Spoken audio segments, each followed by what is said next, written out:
आप जब प्रातः कालीन उठें तो पहले उठने का नियम लें कि सूर्योदय के 1 घंटा पहले हम उठेंगे। देखो हमारी प्रार्थना मानना।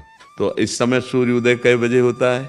लगभग 6 बजे, 6:30 बजे छः। आप 5 बजे उठ जाइए और उठ करके सबसे पहला कार्य कीजिए, पृथ्वी के चरण स्पर्श कीजिए, भूमि के चरण स्पर्श कीजिए।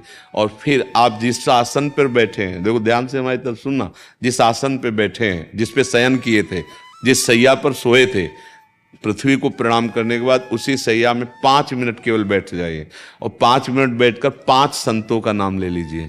जैसे हम लोग श्री स्वामी हरिदास जी की जय, हरिवंश महाप्रभु की जय, हरिराम व्यास जी की जय, नागरीदास जी की जय, श्री ध्रुवदास जी की जय। 5 संतों के नाम याद कर लीजिए। इसके बाद नीचे उतरिए और पहले जो अपने माता पिता, अगर वो शयन कर रहे हैं तो कोई बात नहीं है, अगर वो शयन नहीं कर रहे हैं तो पहले जाकर माथा रखकर उनको प्रणाम कीजिए। इसके बाद आधा लीटर या 1.25 लीटर जितना आप जल पी सकते हैं, उस जल को आप हल्का सा गर्म करवाइए अपने माता पिता से, जो भी आपकी सेवा में हो, या अगर आप स्वयं कर सकते हो तो स्वयं हल्का सा। अगर 500 ग्राम पी जाए तो और अच्छी बात है, और इससे ज़्यादा पी जाए तो अच्छी बात है। वज्रासन में बैठना आता है? वज्रासन जानते हो आप लोग? देखो वज्रासन, वो देखो बैठ रहे हैं, ये दोनों पैरों को ऐसे करके इससे बैठकर जल पिया जाए। ये आपके ब्रह्मचर्य की रक्षा करेगा, कब्ज नहीं होने देगा और आपके मस्तिष्क की गर्मी को ठंडा करेगा। ऐसे वज्रासन में बैठकर धीरे धीरे 5 या 10 मिनट में जल पिया जाए, एकदम न पिया जाए। गिलास में लेकर के 500 ग्राम जल धीरे धीरे उसको पिया जाए। फिर इसके बाद आपको 100-200 कदम टहलना है। फिर इसके बाद आप शौच जाइए। शौच अगर आपका पेट साफ हो जाता है, अगर नहीं साफ होता है, कोई ऐसी परेशानी लगती है, तो 1 चम्मच ईसबगोल की भूसी और छोटी हर का आधा चम्मच अगर रात्रि में दूध से या पानी से ले ले तो वो बार बार शौच नहीं लगाएगा, पर आपकी आंतें साफ हो जाएंगी। शौच जाने के बाद स्नान करें और फिर तुरंत, अगर आपको व्यायाम आता है तो करे, नहीं तो सीधा सरल बात होती है, 20 बार बैठ जाए बैठक और 10 बार लेटने वाली दंड। और इसके बाद जो अनुलोम विलोम, जो इससे खींचे इसे छोड़ दे, इससे खींचे इसे छोड़ दे, इसके बाद दोनों हाथ ऐसे करके 7 बार ऐसे करे, सीधा खींचे और सीधा छोड़ दे। इतना ही तुम्हारे लिए प्राणायाम की आवश्यकता है। अब अपनी दिनचर्या में लग जा। जो पढ़ाई का कार्य दिया गया है, आगे तुम्हें और भजन की बात हम नहीं कह रहे, जो पढ़ाई का कार्य दिया गया है वो भगवान की ही पूजा है।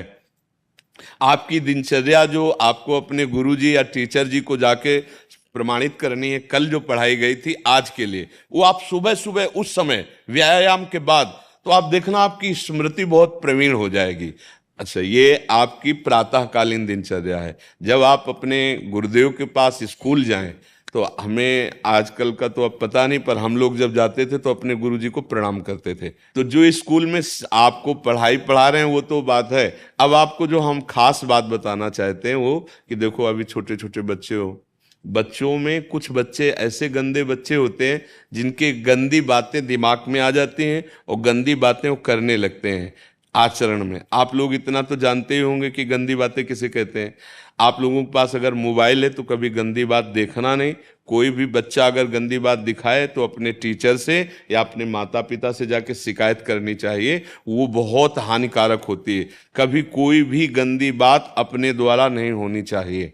अभी आप नवीन जीवन धारण किए हुए हैं, आप भगवान की प्राप्ति, देश की भक्ति और बहुत अच्छे अच्छे पदों में जा सकते हैं। अच्छे पवित्र आचरण और पवित्र संस्कार। ब्रह्मचर्य के लिए गंदे बच्चों का संग त्याग करना, गंदी कोई ऐसी हरकत सिखावें या बात सिखावें तो उसको सुन करके छुपा नहीं लेना, तुरंत अपने टीचर से बताना या अपने माता पिता से बताना, और ऐसे बच्चे का कभी संग नहीं करना। और रात्रि के सोते समय ये जरूर ध्यान देने वाली विशेष बात है। रात्रि के सोते समय जो भगवान का नाम प्रिय, जैसे इन लोगों ने आप लोगों को बताया राधा वल्लभ श्री, तो सोते समय बस प्रार्थना करो कि हे प्रभु, आज दिन हमारा जो भी गलती हुई हो वो हमको, आप प्रार्थना करते हैं कि आप हमें समझाओ क्या हमसे गलती हुई। अगर पूरी दिनचर्या में ऐसा लग रहा है हमसे कोई गलती नहीं, तो भगवान सुबह से अभी तक हम सोने जो जा रहे हैं ये पूरा समय आपको समर्पित। आप देखना, इसका फल देखना, एक तपस्वी की तपस्या का जो फल होता है ना, उसका ये फल मिलेगा। और सोते समय बस राधा वल्लभ श्री हरिवंश, राधा वल्लभ श्री हरिवंश, इधर उधर ना सोचते हुए, ना मोबाइल देखते हुए, ना कोई गंदी बात मन में, और चुपचाप सो जाइए। और जब फिर सुबह उठे तो फिर ऐसी दिनचर्या। और पढ़ाई इस समय तुम्हारा भजन है।